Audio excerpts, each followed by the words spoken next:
Hi guys, welcome back to my YouTube channel ಅಂತ ಹೇಳಕ್ಕೆ ನಾನು ಇವತ್ತಿಂದ ಸ್ಟಾರ್ಟ್ ಮಾಡ್ತಾ ಇದ್ದೀನಿ. ಸೊ ಎಲ್ಲರೂ ನಿಮ್ಗೆ ಸಪೋರ್ಟ್ ಬೇಕಂತ ಕೇಳ್ಕೊತಾ ಇದ್ದೀನಿ. ಸೊ ಇವತ್ತು ನಾವು ಎಲ್ಲಿಗೆ ಹೋಗ್ತಾ ಇದ್ದೀವಿ ಅಂತಂದರೆ, ಸೊ ನಮ್ಮದು ಒಂದು ಬಾಗಲಕೋಟೆಯಲ್ಲಿ ಶೂಟ್ ಬುಕ್ ಆಗಿತ್ತು, ಒಂದು ಜಾನಪದ ಸಾಂಗ್ ಶೂಟು. ಸೊ ಅದಕ್ಕೆ ನಾನು ಬ್ಯಾಗೆಲ್ಲ ರೆಡಿ ಮಾಡಿಕೊಂಡು ನನ್ನ ಎಲ್ಸಿ ಮತ್ತೆಲ್ಲ ಗಿಂಬಲ್ನ ರೆಡಿ ಮಾಡಿಕೊಂಡು ಸೊ ನಾನು ಇವತ್ತು ಹೊರಟಿದ್ದೆ ನಮ್ಮ ಕುಷ್ಟಗಿಗೆ.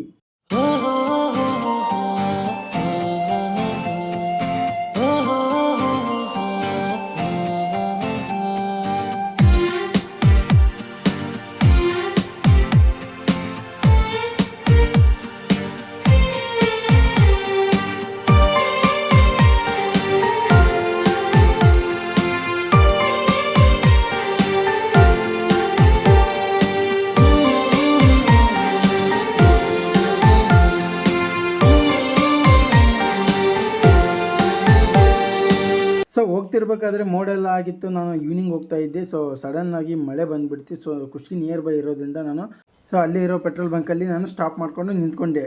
ನೋಡ್ತಾ ನೋಡ್ತಾ ಮಳೆ ಫುಲ್ ಜೋರೇ ಆಯಿತು. ಸೊ ನನಗೂ ಖುಷಿ ಆಯಿತು, ಯಾಕಂದರೆ ರೈತರಿಗೆ ಮಳೆ ಬೇಕಾಗಿತ್ತು. ಎಷ್ಟೋ ಜನ ಬಿತ್ತಿರೋರಿಗೆ ಮಳೆನೇ ಆಗಿರಲಿಲ್ಲ. ಸೊ ಬೇಸತ್ತು ಹೋಗಿದ್ರು, ಅದಕ್ಕೆ ಸ್ವಲ್ಪ ಮಳೆ ಆಯಿತು, ಬಟ್ ಜಾಸ್ತಿ ಏನು ಆಗಿಲ್ಲ. ಬಟ್ ಆವಾಗಿನ ಕುಷ್ಟಗಿಗೆ ಮಾತ್ರ ಅಲ್ಲಿ ಮಳೆ ಆಯಿತು. ನೋಡ್ತಾ ನೋಡ್ತಾ ಜಾಸ್ತಿನೇ ಮಳೆ ಆಗೋಯ್ತು. ಸೊ ಅದಾದಮೇಲೆ ನಿಂತ್ಕೊಂಡು ಒಬ್ಬರು ಅಣ್ಣವರು ಸಿಕ್ಕಿದ್ರು. ಸೊ ಅವ್ರನ್ನ ಕರ್ಕೊಂಡು ನಾನು ಸ್ಟ್ಯಾಂಡ್ ಹತ್ರ ಬಿಟ್ಕಟ್ಟ ಸೀದಾ ನಾನು ಬಸ್ ಸ್ಟ್ಯಾಂಡಿಗೆ ಹೋದೆ. ಸೊ ನಾನು ಇಲ್ಲಿ ಬಸ್ ಸ್ಟ್ಯಾಂಡಿಗೆ ಬಂದಮೇಲೆ ಇಲ್ಲೇ ಗೊತ್ತಾಗಿದ್ದು ನನಗೆ ಚಾಲೆಂಜ್ ಅಂದರೆ ಏನು ಅಂತ. ಯಾಕಂದರೆ 4 ಜನರ ಮಧ್ಯೆ ನಿಂತು ವಿಡಿಯೋನ ನಾನು ಯಾವತ್ತೂ ಮಾಡೇ ಇಲ್ಲ. ಅಂದರೆ ಈ ಥರ ಬ್ಲಾಗ್ ಹಿಡ್ಕೊಂಡು ಮೊಬೈಲ್ ಹಿಡ್ಕೊಂಡು ವಿಡಿಯೋನ ಮಾಡೇ ಇಲ್ಲ. ಸೊ ಆದರೂ ಧೈರ್ಯ ಮಾಡೇ ಬಿಟ್ಟೆ, ಏನಾಗಿತ್ತು ಆಗಿದ್ದಾಗಲಿ ಅಂತ ಬಸ್ ಸ್ಟ್ಯಾಂಡಲ್ಲಿ ನಿಂತ್ಕೊಂಡು ನಾನು ಕ್ಯಾಮ್ರಾ ಓಪನ್ ಮಾಡಿಬಿಟ್ಟು ಸೊ ವಿಡಿಯೋನ ರೆಕಾರ್ಡ್ ಮಾಡ್ಕೊಂಡೆ. ಸೊ ಇಲ್ಲಿ ಹೇಳ್ಬೇಕಂತ ಅನಿಸ್ತಾ ಇದೆ. Hi guys, welcome back to my YouTube channel. So ನೀವು ನೋಡ್ತಾ ಇರ್ಬೋದು, ಇದು ಕುಷ್ಟಗಿ ಬಸ್ ಸ್ಟ್ಯಾಂಡ್. ಸೊ ಇಲ್ಲಿ ಸರ್ನ ಬಸ್ ಎಷ್ಟಕ್ಕಿದೆ ಅಂತ ಕೇಳ್ಕೊಂಡು ಸೊ ಬಸ್ ಬರೋವರೆಗೂ ವೇಟ್ ಮಾಡಿದ ತಕ್ಷಣ ಬಸ್ ಬಂದ ಮೇಲೆ ನಾನು ರವಿ ಎತ್ಕೊಂಡು ಹೋಗ್ತಾ ಇದ್ವಿ. ಸೊ ಇವರು ರವಿ ಅಂತ, ರವಿರಾಜ್ ಗಂಗಾವತಿ. ಇವರು ಸುಮಾರು ಜನಪದಗಳಿಗೆ ಡೈರೆಕ್ಷನ್ ಇವರೇ ಮಾಡಿದ್ದಾರೆ. ಸೊ ಇವತ್ತು ನಾವು ಹೋಗ್ತಾ ಇರೋ ಜನಪದಗೆ ಇವರೇ ಡೈರೆಕ್ಟರ್. ಸೊ ಇವ್ರ ಹತ್ರ ಶೂಟ್ನ ಯಾವ ರೀತಿಯಾಗಿ ಮಾಡ್ಬೇಕಂತ ಸ್ವಲ್ಪ ಡಿಸ್ಕಷನ್ ಮಾಡ್ಕೊಂತ ಇವತ್ತ ಬಸ್ ಜರ್ನಿನ ಕಂಟಿನ್ಯೂ ಮಾಡ್ತಾ ಇದ್ವಿ. ಸೊ ನಾವು ಇವಾಗ ಹೋಗ್ತಾ ಇರೋದು Bagalkot. So Bagalkot bus stand ಬಂದ ತಕ್ಷಣ ನಂಗೆ ನೆನಪಾಯ್ತು ಏನಂದ್ರೆ,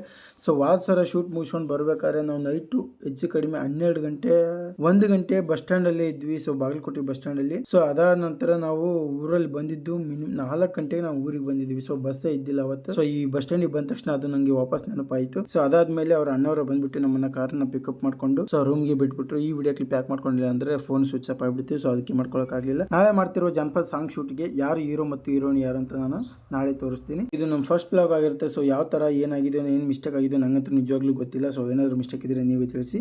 ಸೊ ನೆಕ್ಸ್ಟ್ ವಿಡಿಯೋದಲ್ಲಿ ಸಿಗ್ತೀನಿ. Thank you.